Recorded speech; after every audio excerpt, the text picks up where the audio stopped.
George of the jungle, strong as he can be. What is a temporary buy down, and how can it help me make my house payment more affordable? Welcome to thecreditjungle.com. Today, this is George Anderson, and I'm going to break this up into two parts. The first part here, I'm just going to talk about what it is and what maybe some of the advantages or disadvantages of it are, and help you understand the difference between a temporary buy down and a permanent buy down. There's a permanent buy down video that explains what is the cost of being able to permanently take the rate down for the entire duration of the loan. And obviously, to take the rate down 1% on the whatever the interest rate is, and to have that be fixed rate for the next 30 years is much more money than it is to buy down that rate temporarily for 1 year, either by 1% or 2%. So just a little history. When I started in the business back in the late 80s and up through the 90s, builders offered buy downs. The rates were higher, and they were often offering a 3-to-1 buy down, where the interest rate, like the first year would be 7, then would go 8, 9, and then the final year would be 10%. And the advantage of doing the buy downs back then, it would cost a lot of money. It would cost almost 6% of the loan amount to be able to fund that, but the builders would build that into the price of the home. But it was affordable for the buyers because it brought their payment down. Instead of having to pay a 10% rate, they were only paying a 7% rate.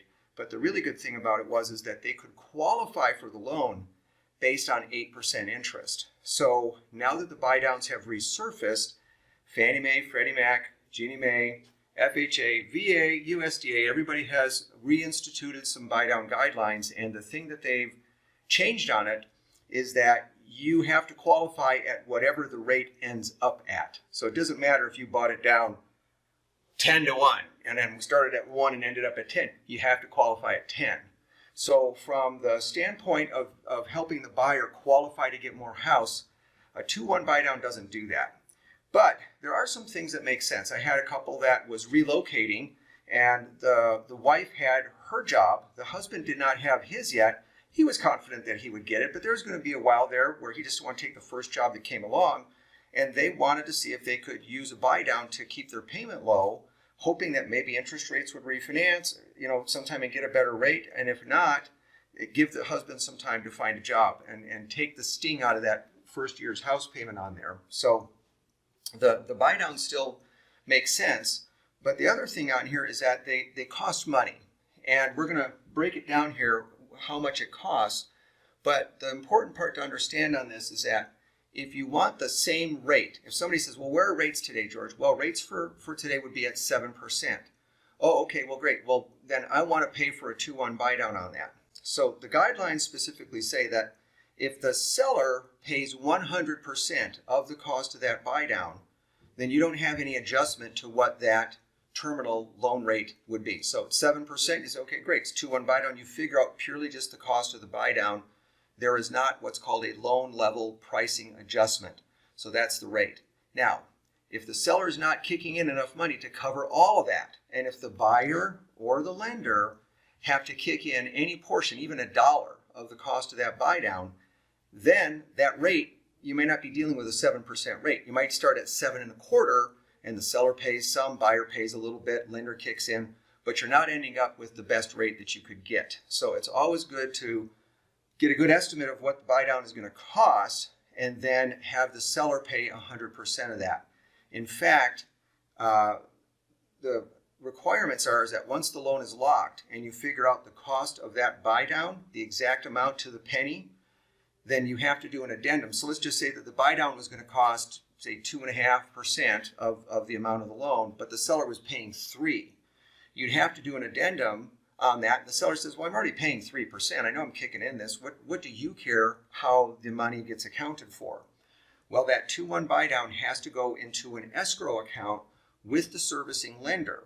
And so there has to be instructions saying how much that amount is. So you would literally itemize out an addendum and say, okay, this much, right to the penny, is going in for a 2-1 buy down, and then whatever the remaining 0.5%, whatever that dollar amount is, that can be used at the buyer's discretion towards closing costs, to maybe buy the rate down permanently, maybe just a fraction if there's enough left over.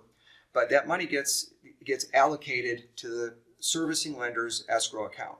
And what ends up happening is that during that first year, if you're buying down your rate here, from your payment's going to be $33.27 to $26.85. I didn't do a cheat sheet on this. Sorry, I'm not that smart in my head. But anyway, so $642 a month. There's about $7,700 there. The next year, we're saving about $3,900. There's a total of about $11,600 here that gets parked with the lender. And what happens is that the buyer sends in the payment, this payment, and then the lender would add on for that first year each month. They would add $642 to it, and it would be sent to the investor. The investor is getting 7%, okay? They didn't give you a better interest rate. We just took some of the seller's money, set it aside so that that can be combined with some of the proceeds from the seller and then supplemented to give you a lower rate, 2% less the first year, 1% less the second year, hence a 2-1 temporary buy down. So that's how the mechanics of it work, and we'll get into the numbers. And the final thing on this is, well, George, what happens if maybe a year from now the interest rates go down and I can refinance and maybe get 5.25%, okay? What happens with that unused money?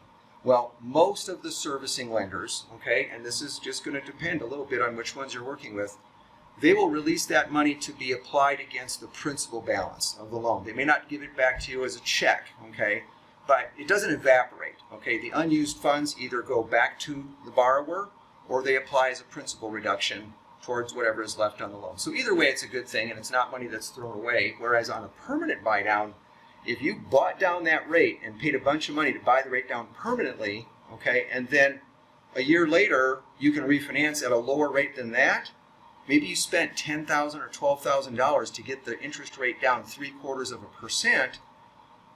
Well, if that rate ends up being available, if you paid to buy it down to 6.25 and you paid a whole bunch of money for that, but then a year from now you can get 5.25, the bank keeps all the money, and the bank made a much better rate of return on their money than that. So a 2-1 buy down from the standpoint of interest rate fluctuation and a loss of the money invested is a much safer risk, because this money is not sent to the investor, it is sent to the servicing lender.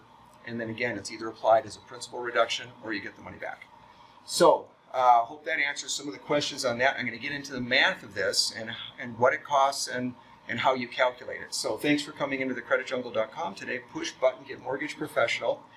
And I'd love to show you how the numbers might work on a transaction that you can do for yourself. Take care, and we'll talk to you soon.